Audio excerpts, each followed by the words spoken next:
பரிசுத்தப்படுவதாக.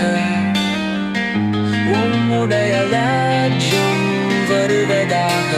உம்முடைய சித்தம் பரமண்டலத்திலே செய்யப்படுகிறது போல பூமியிலே செய்யப்படு